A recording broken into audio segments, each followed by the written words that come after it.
ബഹുസ്വര സമൂഹത്തിലാണ് ജീവിക്കുന്നത്. എല്ലാവരും മുസ്ലിമായിട്ടുള്ള ഒരു സമൂഹത്തിലുമല്ല നമ്മളുള്ളത്. അങ്ങനെ ഒരു സമൂഹത്തിൽ ജീവിക്കുന്ന സമയത്ത് ഒരു വിശ്വാസി എന്നുള്ള നിലയിൽ, ഒരു മുസ്ലിം എന്നുള്ള നിലയിൽ നമ്മൾക്കുണ്ടാകേണ്ട പ്രത്യേകതകൾ എന്തൊക്കെയാണ്? സമൂഹത്തെ നമ്മൾ ഒരു ബഹുസ്വരമായി നോക്കിക്കാണേണ്ടത് എങ്ങനെയാണ്? അസ്സലാമു അലൈക്കും വറഹ്മത്തുള്ളാഹി. ലോകത്ത് മുസ്ലിങ്ങൾ 3 തരത്തിലുള്ള ജീവിത സാഹചര്യങ്ങൾ സാധാരണ മുസ്ലിങ്ങൾക്ക് ഉണ്ടാവാറുണ്ട്. അതിൽ ഒന്ന്, പൂർണ്ണമായും ഇസ്ലാമികമായ ചുറ്റുപാടിൽ മാത്രം ജീവിക്കാൻ സാധിക്കുന്ന, ഇപ്പോൾ അറബ് നാടുകളിൽ, ഇസ്ലാമിക രാജ്യങ്ങളിൽ ഇവിടെയൊക്കെ ജീവിക്കുന്ന മുസ്ലിങ്ങൾ. രണ്ടാമത്തേത്, ഇസ്ലാമിനോട് പൂർണ്ണമായും ശത്രുത വെച്ച് പുലർത്തുന്ന, അടിച്ചമർത്തിയിട്ട് മുസ്ലിമായി ജീവിക്കാൻ സ്വാതന്ത്ര്യമില്ലാത്ത നാട്ടിലെ മുസ്ലിങ്ങൾ.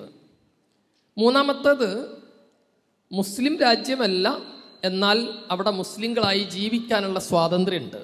ഇങ്ങനെ 3 ചുറ്റുപാടിൽ മുസ്ലിങ്ങൾ ഉണ്ടാവാറുണ്ട്.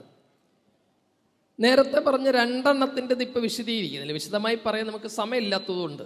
ഇതിൽ നമ്മൾ ജീവിക്കുന്ന ചുറ്റുപാട് എന്ന് പറയുന്നത് ഒരു ബഹുസ്വര സമൂഹമാണ്. ഇവിടെ മുസ്ലിങ്ങളായി ജീവിക്കാൻ ഒരു തടസ്സമില്ല.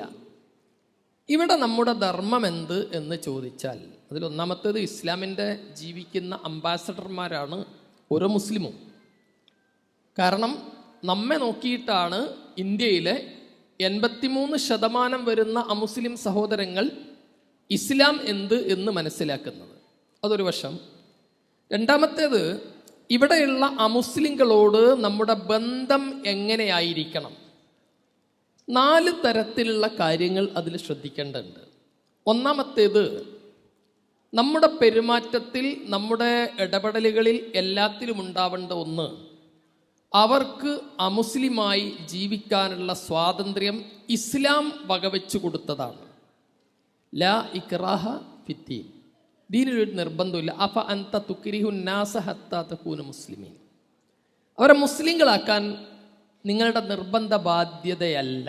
അവർക്ക് അമുസ്ലിങ്ങളായി ജീവിക്കാനുള്ള സ്വാതന്ത്ര്യം ഭരണഘടന മാത്രമല്ല, ഖുർആനും വകവെച്ച് നൽകുന്നതാണ്.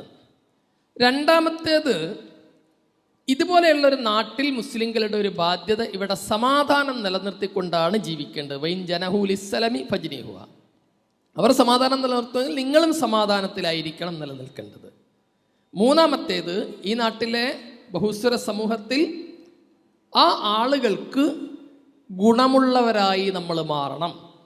ശുദ്ധ ഖുർആനിൽ പറഞ്ഞ 2 കാര്യങ്ങൾ കൂടി പറഞ്ഞ് അവസാനിപ്പിക്കാം.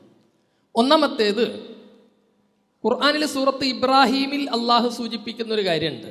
അലം തറ കൈഫ ലറബല്ലാഹു മസലൻ കലിമത്തൻ ത്വയ്യിബ കശജറത്തിൻ ത്വയ്യിബ അസ്ലുഹാ സാബിത്തും വഫറുഹാ ഫിസ്സമാ തുഅതി ഉക്ലഹാ കുല്ല ഹീനിൻ ബിഇദ്നി റബ്ബിഹി. എന്താണ് പറഞ്ഞതിൻ്റെ ആശയം? ഒരു നല്ല വാചകത്തിൻ്റെ, കലിമത്ത് തൗഹീദിൻ്റെ ഉപമ ഒരു നല്ല വൃക്ഷത്തിൻ്റെ ഉപമയാണ്. എല്ലാ സമൂഹത്തിൽ ജീവിക്കുന്ന ഒരു മുസ്ലിം, ഇവിടെ നമ്മുടെ മുന്നിലിരിക്കുന്ന ക്യാമ്പസിലെ വിദ്യാർത്ഥികളാണ്, ബഹുസ്വര ക്യാമ്പസുകളിൽ പഠിക്കുന്ന കുട്ടികളാണ്. അവിടെയുള്ളൊരു ബാധ്യത, നിങ്ങൾ നിങ്ങളുടെ ഐഡൻറ്റിറ്റി കാത്തു സൂക്ഷിക്കുക ഒന്നാമതായി. അതിനെയാണ് അസ്ലുഹ സാബിത്ത്.